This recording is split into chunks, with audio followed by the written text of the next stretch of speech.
त्वमेव साक्षात् श्री महालक्ष्मी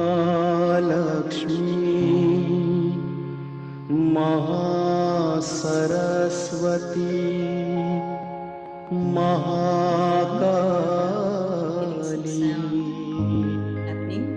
त्रिगुणात्मिका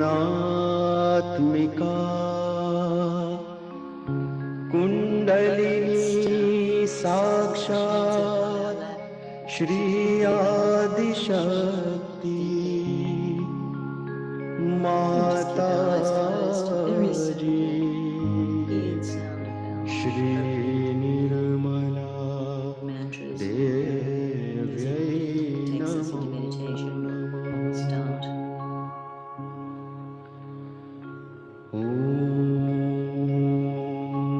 त्वमेव साक्षात् श्री कल्की साक्षात् श्री आदिशक्ति माताजी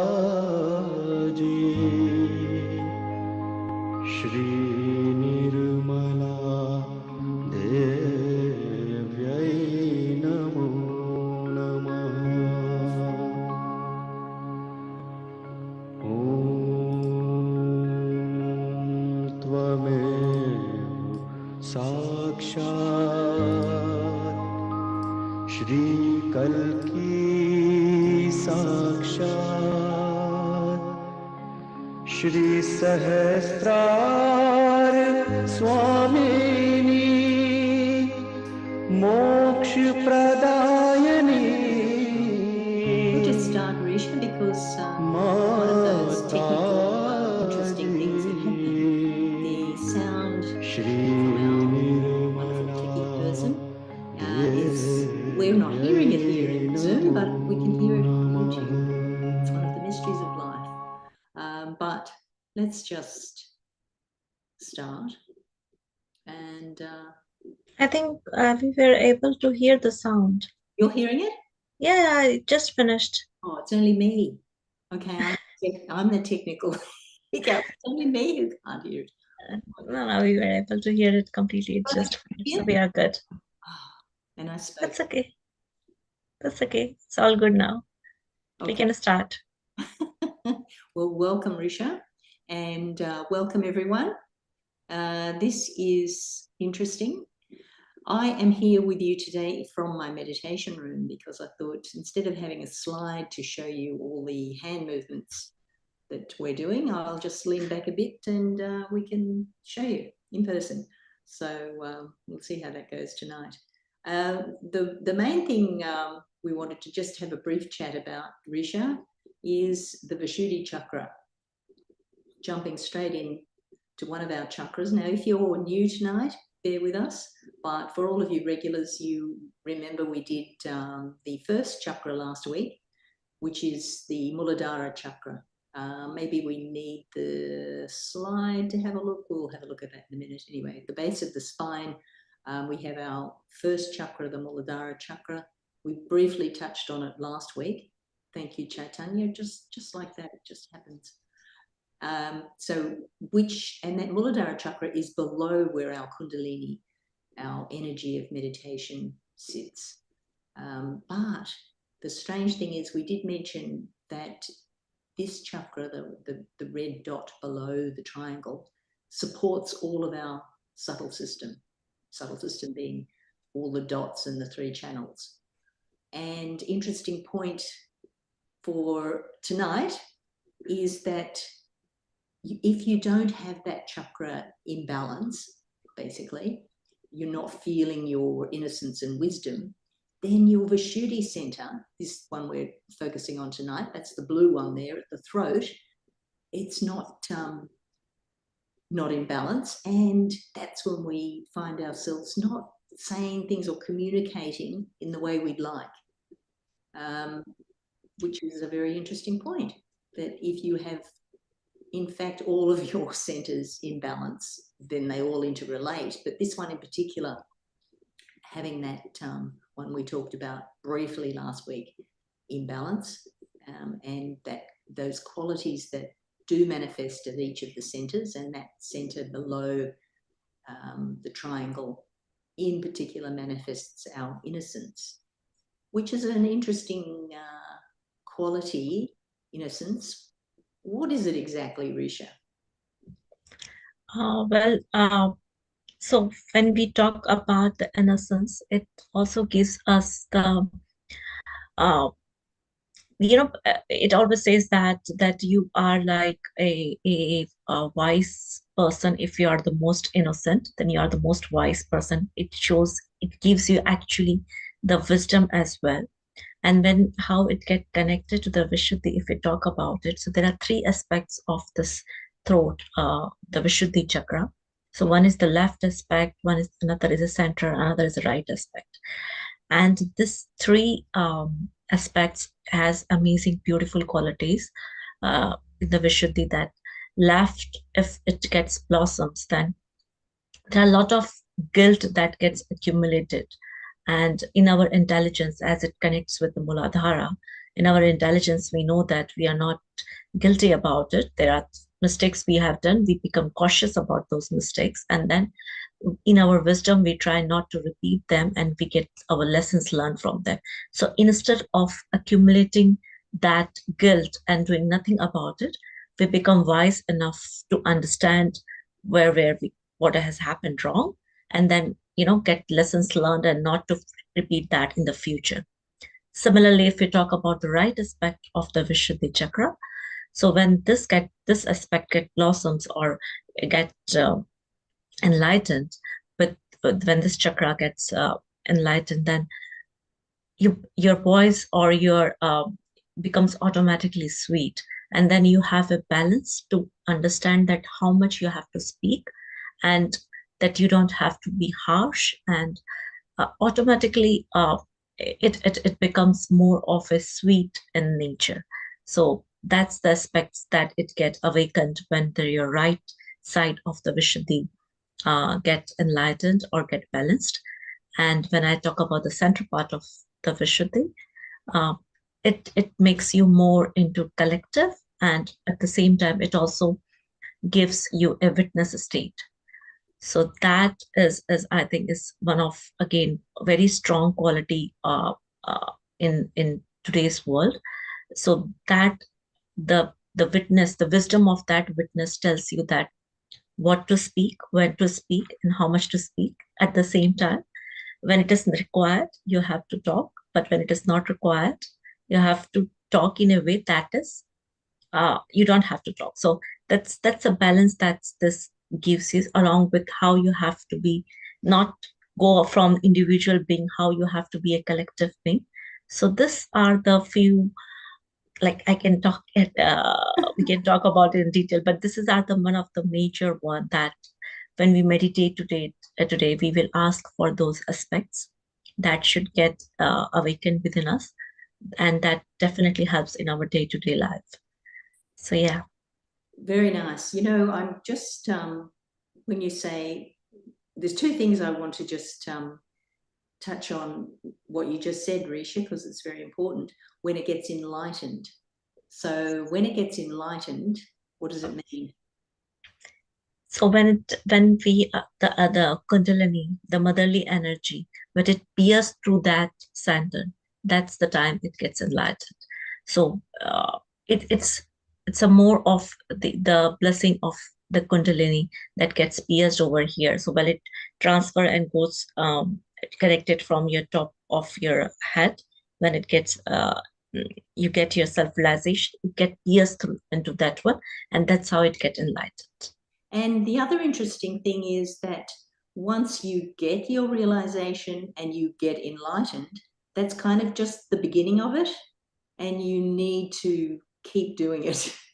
So it's not done. Yeah, it's not. Yeah, it's like when you put the seed into the Mother Earth, it gets a sprout, but then you have to take care of it till it becomes stronger enough as a tree. So yeah, that's a regular process. But yes, so the germination started. But yes.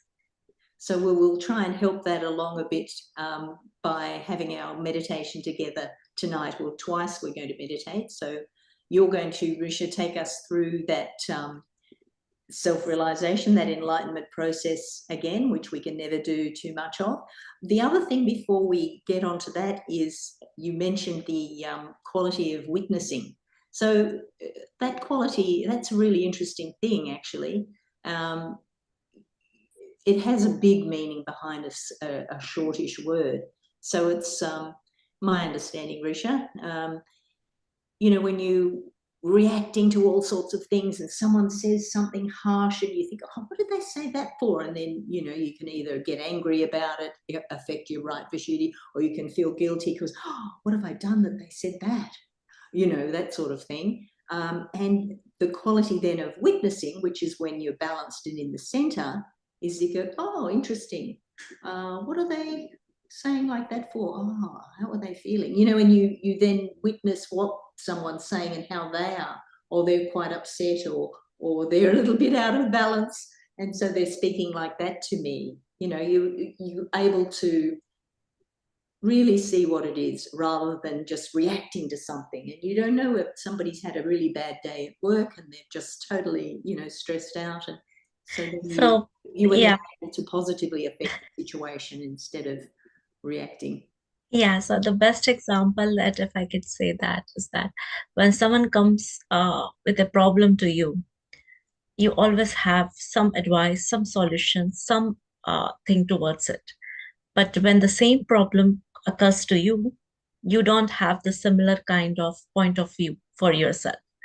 So the witness will help you to see yourself as a third person, and then you will able to relate yourself as a third person, and then you will able to develop same kind of point of view that how you're advising someone else. So that really helps, and it lowers and it minimizes the reaction. So yes. All right, so let's move on. So we've talked about the enlightenment, and that's the over and over process of raising that Kundalini energy up to the Sahasrara, which is that seventh center that we saw in the chart. So Risha, how about we do that and have a little meditate? Also, everyone, you're welcome to put your 2 cents worth in and ask a question or suggest something in the chat there. If you're on Zoom, feel free. But in the meantime, Risha, I'll try not to talk too much and interrupt, and hand over to you.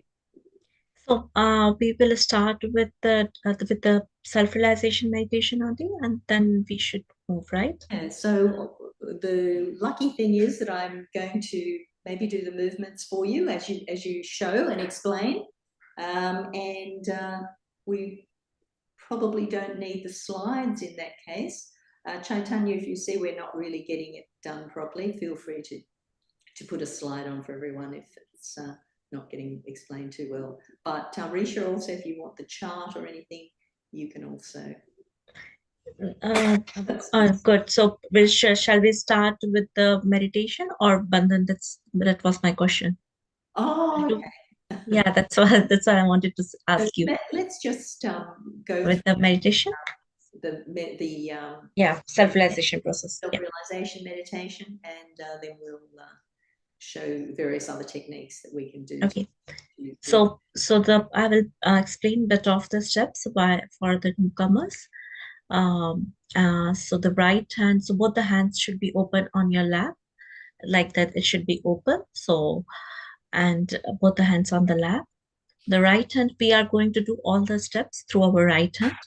So right hand on your heart, left heart. That is the first position that we have to do. The second position is that the left hand is towards your right hand is towards left abdomen, and left stomach, left abdomen. And then the third step is the right hand towards your lower left abdomen, which is the joint of your stomach and your leg.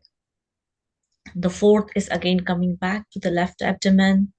Fifth is coming back to the left heart with the right hand. Sixth is going to your neck. with the same hand and moving the neck towards right side a little bit. 7th is putting the same right hand on your forehead. 8 on the back of your head and looking a little bit upwards. And the final step, 9th, is that you just have to stretch your fingers.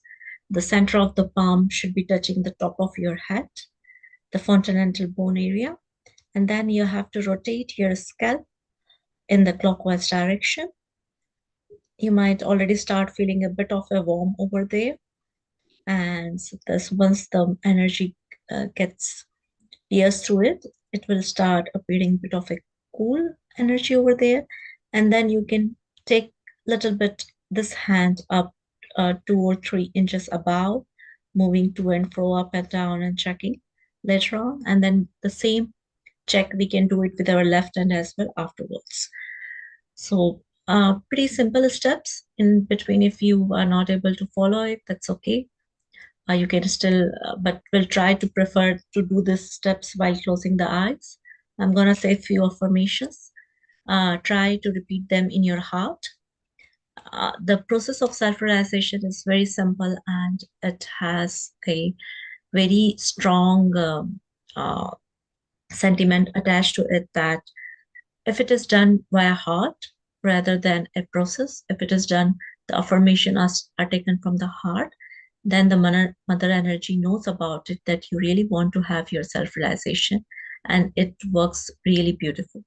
So request to everyone that please do this process with complete surrender and with complete desire in your heart, and then it will work out beautifully. So we'll start quickly now. In a very relaxing position, you can sit, put the hands on the lap, slowly close your eyes, and have a deep desire to connect yourself to all-pervading power, to the divine energy,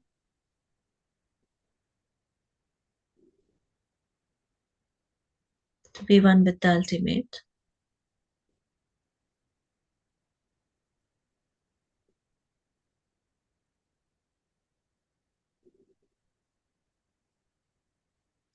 Slowly put your right hand on the left heart and just try to feel the heartbeat.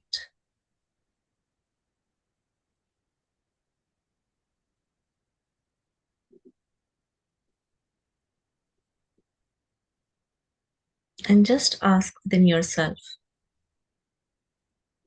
am I the pure spirit?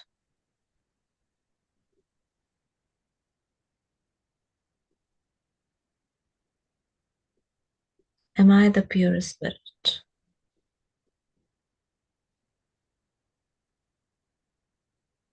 Am I the pure spirit?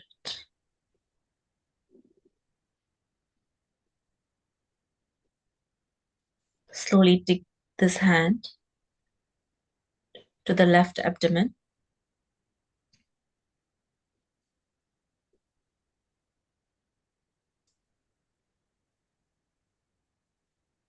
And just another question within ourselves. Am I my own master? Am I my own master?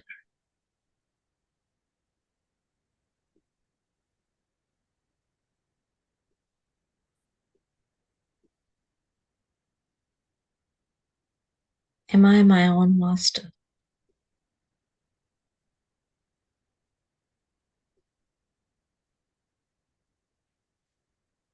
Now slowly take this hand to the lower left abdomen, the belt area, the left side of it. And with all humbleness, let us ask for the divine knowledge, the pure knowledge, and the pure desire to be connected with the Almighty.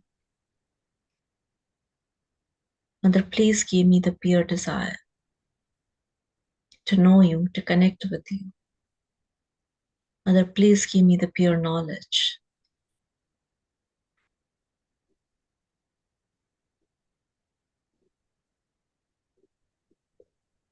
very strongly, very firmly, let us again ask for it. Mother, please give me pure desire and pure knowledge. Mother, please give me the pure desire and pure knowledge.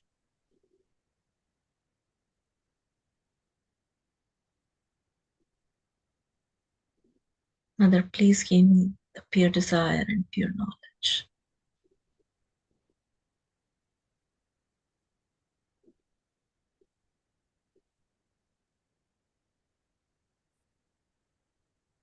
With the same confidence, let us put this hand again on the left abdomen.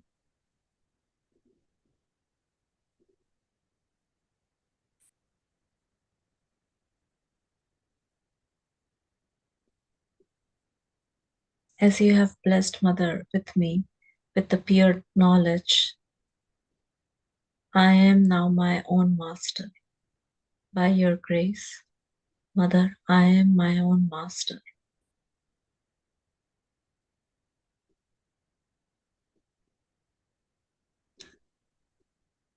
I am my own master.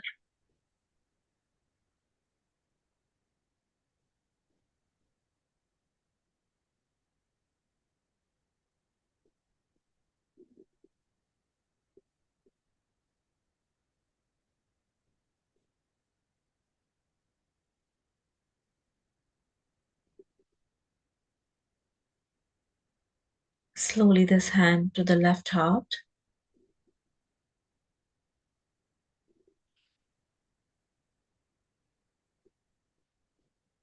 And again with all the love that you can find in your heart and all the humbleness.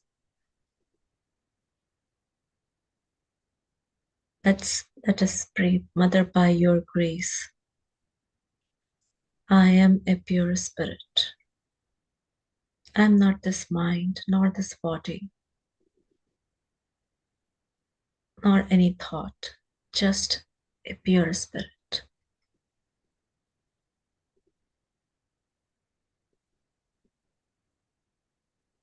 Mother, I am a pure spirit. By your grace, I am a pure spirit.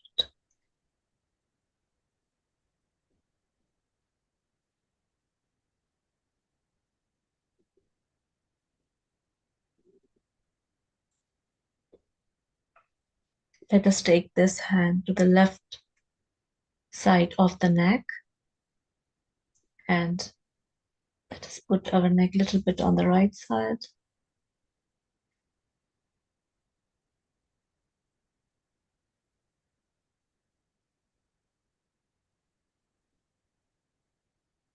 Mother,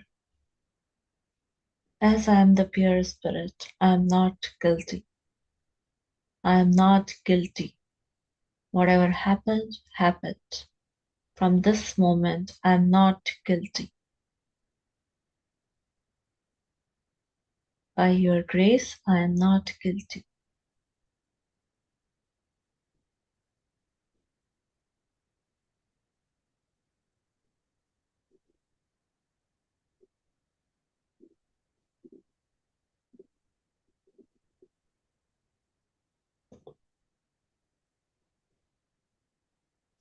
Just pray, do not think over it. Mother, I am not guilty.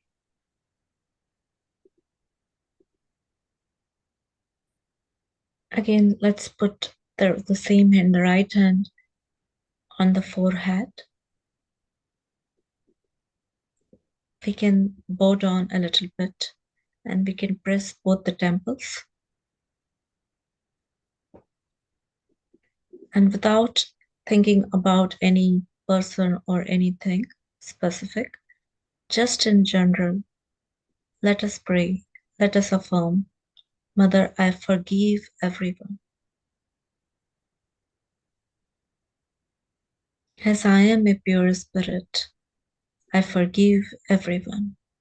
I forgive everyone, including myself. I forgive everyone, including myself. I forgive everyone.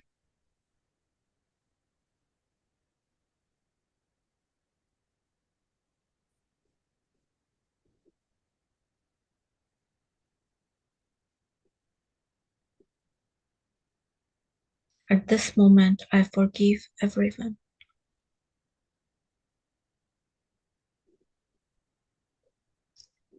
Let us put the same hand on the back of our head and the face little bit towards the sky,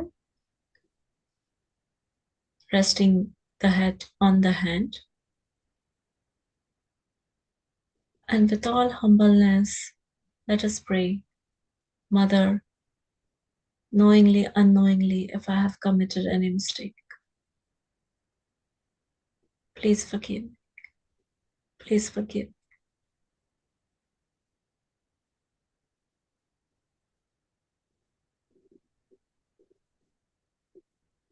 Now you can take your hand back. And the final step, right hand on top of your head, stretch your fingers. The center of the palm should be touching the top of the head. You can bow down a little bit. And slowly, slowly, you have to rotate your scalp in the clockwise direction. 7 times, and each time you have to pray very humbly and with a very strong desire. Mother, please give me my self-realization.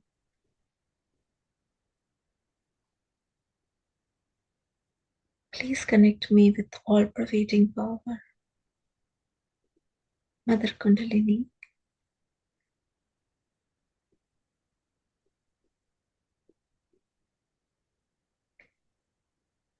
please be awakened. Please give me my self-realization.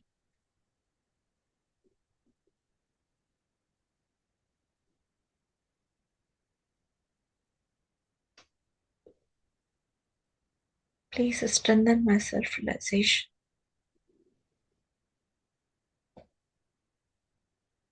Let me feel connected. Let me feel the love of the divine.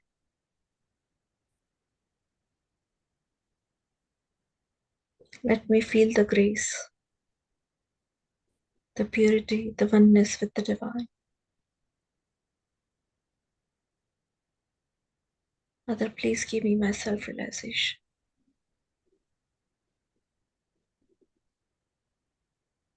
I can now slowly take this hand 2 inches above, to and fro, up and down.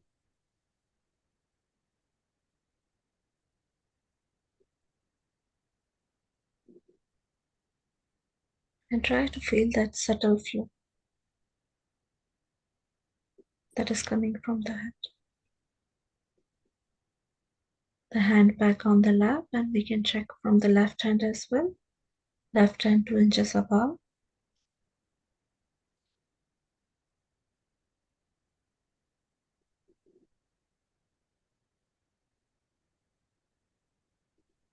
The hand back on the lap. Let's record this feeling for a moment. Just be there.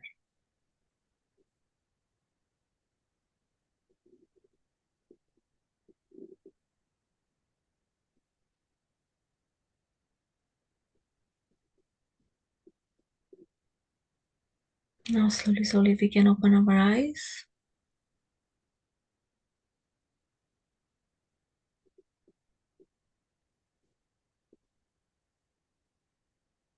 And now let's record this feeling, this oneness, and I think we should move for the speech. That's lovely, Risha.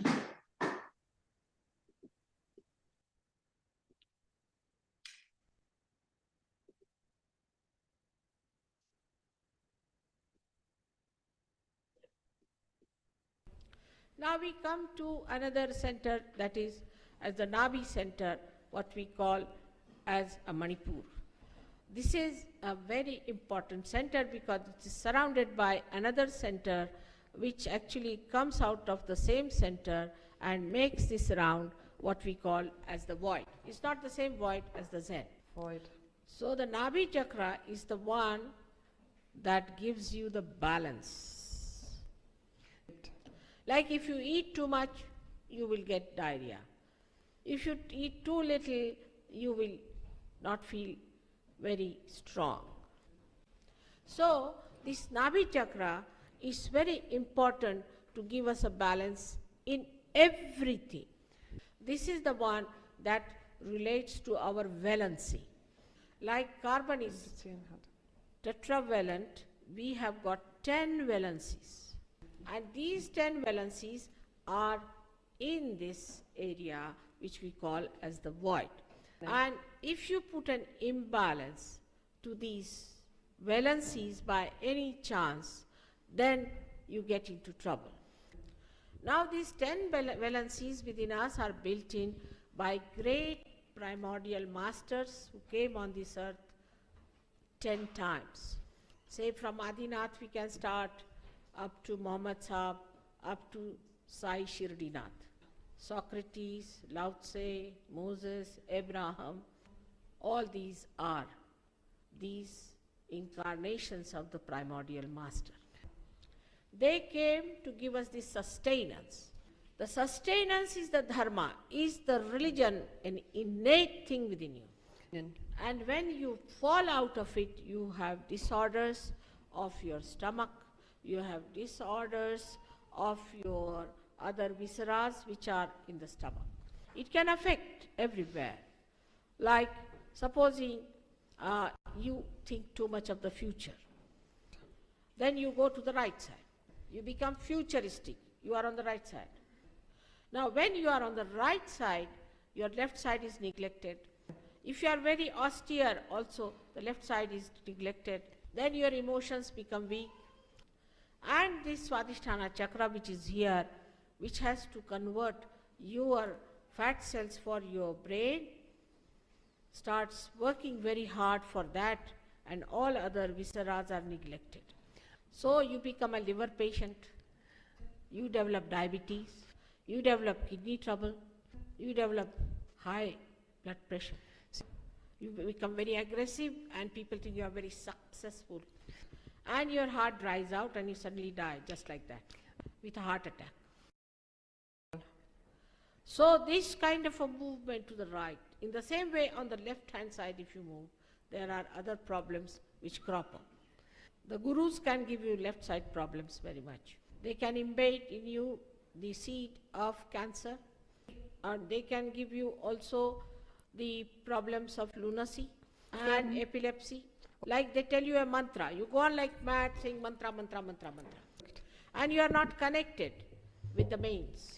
Like I go on telephoning without any connection. And the telephone gets spoiled. So this mad mantra going on with a ring like that, round, round, round, round, or somebody saying some stupid mantras that are given to you by some guru for taking some money is all nonsense. So what is a mantra? Is when the Kundalini starts rising and you see the obstruction of the Kundalini, then you say a mantra who is a realized soul, and that chakra opens up because the deities know you. You are connected with the deity. There is no general rule about mantras, like there is no general rule about medicines. Saying these mantras together like this is like taking all the medicines together from the medicine box. It is very indiscreet. But after realization, you know what is to be done. After realization, you know what asanas are needed for your particular body, for your individual being. For example, a person who is a right-sided should never do backward movements in an asana. But such a big hodgepodge of nonsense has come to the West that I really don't know how to tell you that this is all mud. But this is the problem, that you are the lotuses which have to come out of this mud. A lotus in Sanskrit language is called as Pankajaha, Panke Ruha, means the one who is born out of the mud. That may be reason this kind of confusion had to come. But what a confusion, I tell you. It's impossible to bring sense to people who are standing on their heads. Everything is upside down. So now you have to understand the last and the most important chakra is that we call as Muladhara. Now in the triangular bone, which is sacrum, which is a sacred bone, that means Greek knew about it. It was a sacred bone, resides the Kundalini. Kundala means coils of a spiral, and Kundalini is the spiral of energy which is representing the Shakti, the Holy Ghost within you. Tomorrow I will explain to you about all the energies. But today just to tell you about it, that this is the energy which is the energy within us of pure desire. But tomorrow I'll explain to you more. Now the last but not the least is the Muladhara.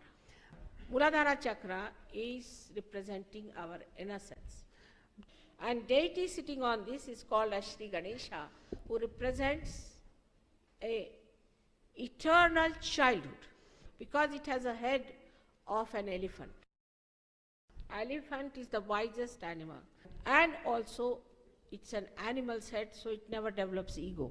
It is innocent like an animal. Es ist Animal's unschuldig. head. Now to give a charitable understanding to the Tantrikas, I would say the early Tantrikas who tried to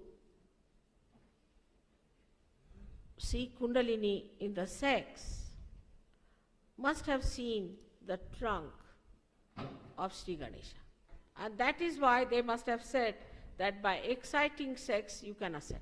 If you try any one of such tricks, what happens? Your sympathetic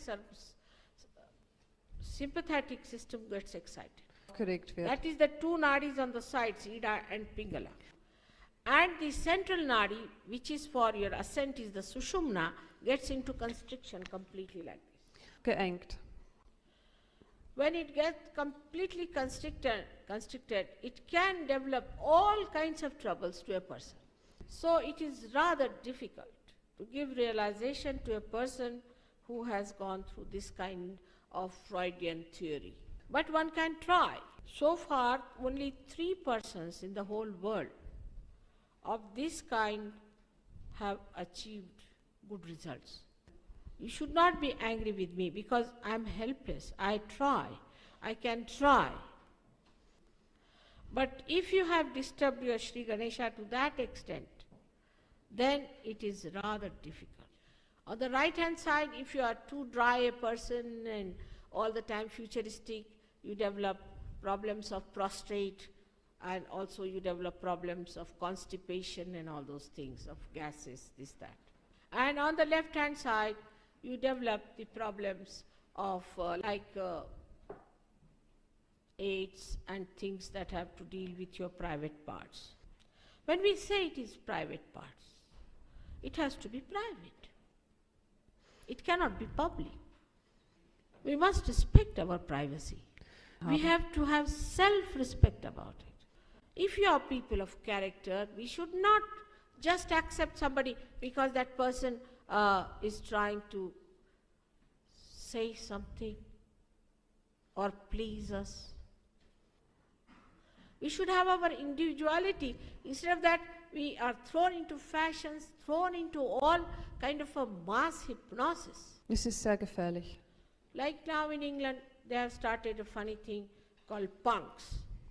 I don't know if you have seen them or not, but the English are very proud of it. Once I went to an exhibition in Rome, and I went to see the British Pavilion, and the government had sent only the punks there to sell punk things. And it's very dangerous to color your hair like that. One may become blind. So many of them who have come to us have become blind. They can't see. And I asked them, I said, what is this? Why do you do like that? They said, what's wrong? But what's right? Right. I can't understand these people, the way they are going mad about themselves and destroying. Now you have seen when your human awareness is growing, where are you going to? Destruction. To the bottomless pit of hell. At every step, we are coming down and down and down. But we have to ascend. It's not difficult at all. Sahaj also means very easy. And I hope Germany will one day get to it and save the whole world. May God bless you. Now, we do allow people to ask questions. But there are some stupid people who come from some gurus or some organizations, like one lady came with a Bible to hit me. I asked her for questions, she came with a Bible to hit me. I didn't know what to do. I just started laughing and laughing, and she got frightened of my laughter. She ran away. So, as I see so many seekers before you, I would request you must write down your questions and give it to me, and I'll definitely answer them tomorrow. Without realization, you won't understand what I have been saying. No use arguing about it. Better have your realization, and then you will not argue at all. Is it all right? Or somebody has a Bible to hit me? When the missionaries came to India, they had Bible in one hand and a pistol in another. But here I find a lady, the Bible used as a gun. But one thing one must know, that so far we have not found it, so let us find it.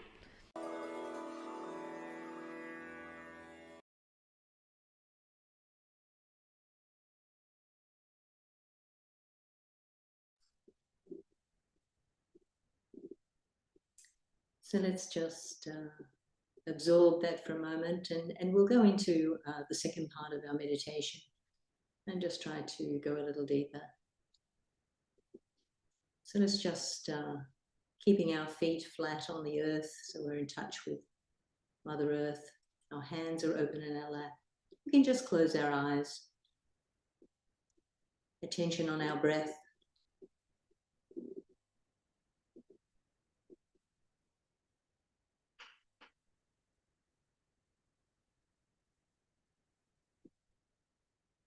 So as we breathe out, we can just hold it for a minute. Well, not for a minute, a couple of seconds. Then allowing the deep breath to come in. Again, just touching, holding the breath at the extreme end of in and out.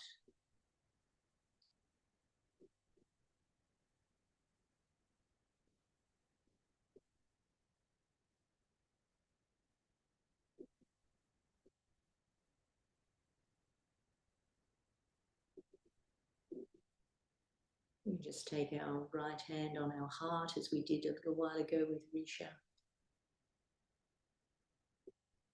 We can confirm again in our heart that I am the pure spirit. I'm not this body, this mind, the activities. I'm the pure spirit.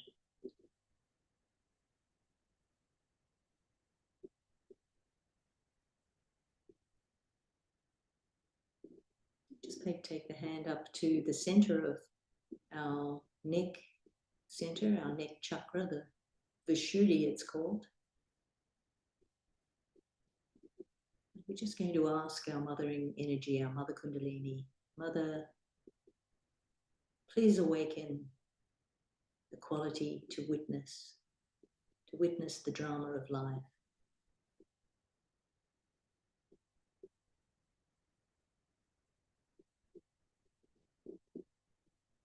And to experience the collectivity, the oneness with all the realized souls of the world.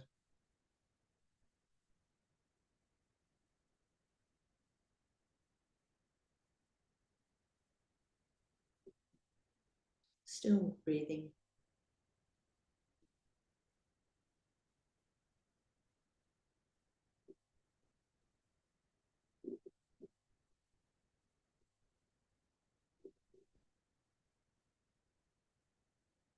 So another part of our Vishuddhi center is this center of our discrimination and discretion.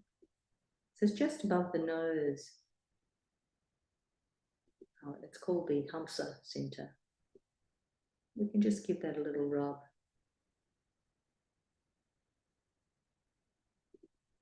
Just above the nose, the eyebrows.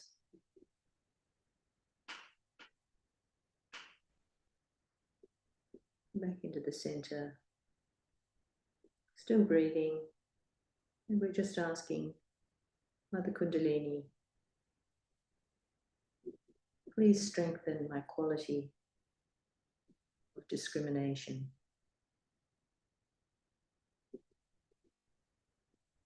And then up onto the forehead, the Agya center, the sixth center.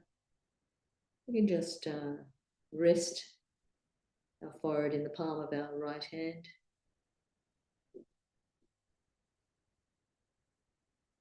I forgive everyone.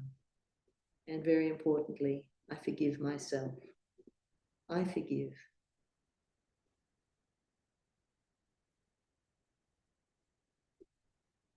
Just to relieve ourselves of any worries, any concerns. Just let it go. I forgive all the thoughts and worries. And then coming back up, just keeping our head in a straight line, rotating the scalp with that right hand, center of the hand on the center of the top of the head. Mother Kundalini, let me feel the silence.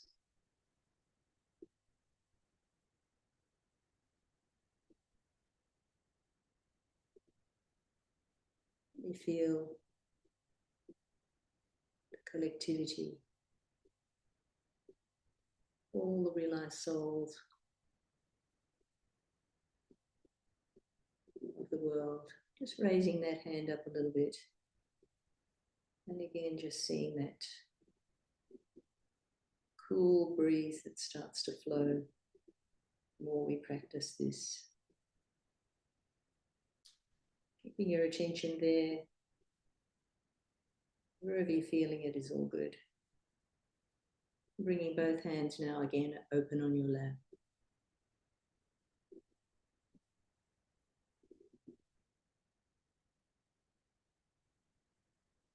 So on the in-breath, Kundalini flows up through the central channel, and at the out-breath, it flows out through the top of our head, connecting us, the all-pervading energy of love from the universe, back to the universe. We'll just hear a little bit of the raga of the heart, listening through our sahasrara, the 1,000-petaled lotus chakra at the top. 1,000 nerves we have, 1,000 petals we have at the top of our head.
you all enjoyed a nice meditation. I found that music was very helpful to get me further into meditation.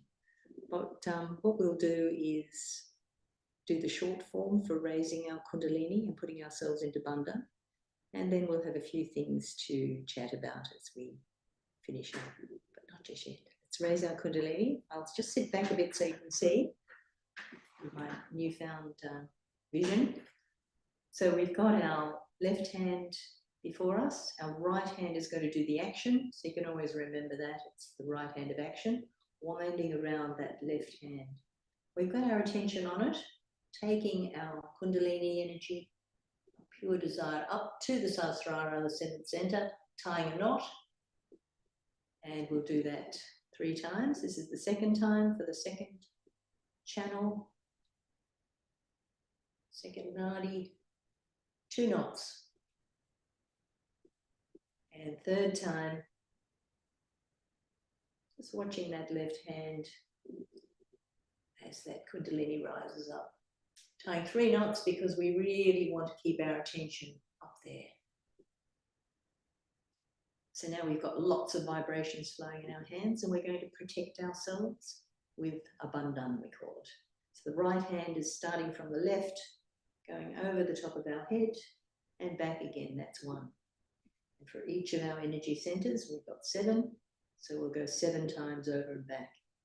Quite important to do this because we're protecting ourselves with the vibrations, which is that energy, Param Chaitanya, divine love, all sorts of names for it, but does good things for us.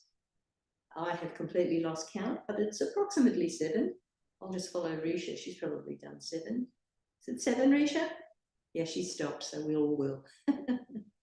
There's no mistakes. It's all right. Whatever we do is good. So that's our raising the kundalini and our bandhan that we do to start our meditation and to finish our meditation. So it's pretty simple, really. I've got my meditation place behind me, and that I've got a photograph of the Shri Mataji, I've got a candle, I've got some flowers, and it can be as simple or as ornate as you like. But that's all we need to do. Lighting a candle is always good to focus our attention as well. There were some questions, I believe. Let me just have a look. Oh, the talk, yes. Oh, great. Chaitanya's done it. Excellent. Thank you, Chaitanya. Yes, the talk. So, you know, we're playing the public programs that Shri Mataji's done, and it's always, you'll always find the talk or any talk you want to find on the Learn Sahaja Yoga, which I could actually share that with you, learnsahajayoga.org. It's the same website, and if you've got the date of the talk, then you can just search with the date and you can come up with whatever talk it is. So there you can see it was actually, I don't know if you noticed, it did have German translation going at the same time as Shri Mataji's talk, and someone very clever had edited it so that we could just listen to the English part. So when you find it on the website, of course, it will have the German in between, which our people joining us from Germany will really appreciate. But the other interesting thing about that website is that you can find subtitles in any language. So if you're finding us or the talk hard to understand, go to the talk and have it with translation, with subtitles in the language of your choice. So that's the other good thing about that website too. Any other questions? Risha, was there anything else we needed to cover? She's thoughtless. I think we are good. I think we are good. Yeah, it's good. Feeling great. So I think let's be in this state. Yeah. Let's finish in this state. Yes.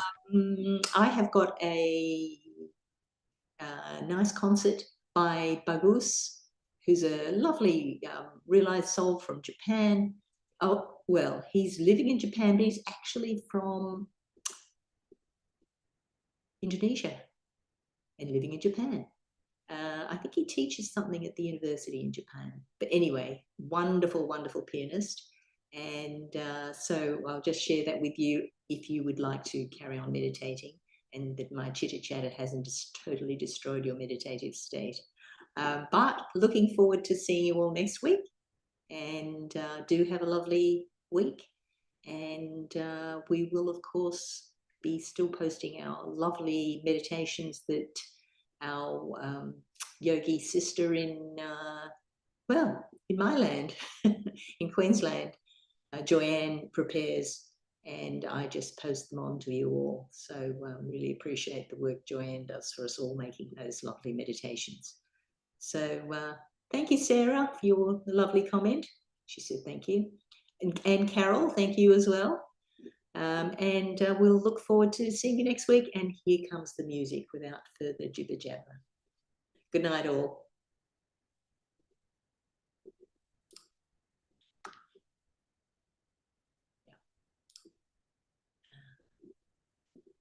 I think I'm playing. I'm getting there. Not sure what I'm sharing here, but we're getting there. Oh, here we go.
hope you enjoy the first song.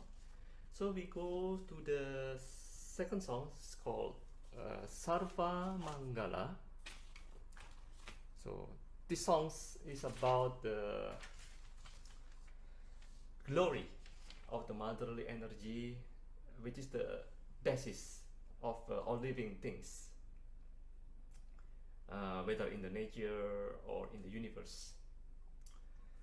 And this song itself is actually a small part of a very ancient book. It's called Devi Mahatmyam, which is composed by a saint from India called Markandeya, which is around, he was living around 1600, 1400 years ago. So it's a very ancient song, but it's very beautiful.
Thanks again all for joining.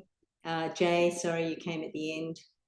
Maybe next time we're an hour earlier than what you felt it was. Anyway, see you next week and thanks again. Good night.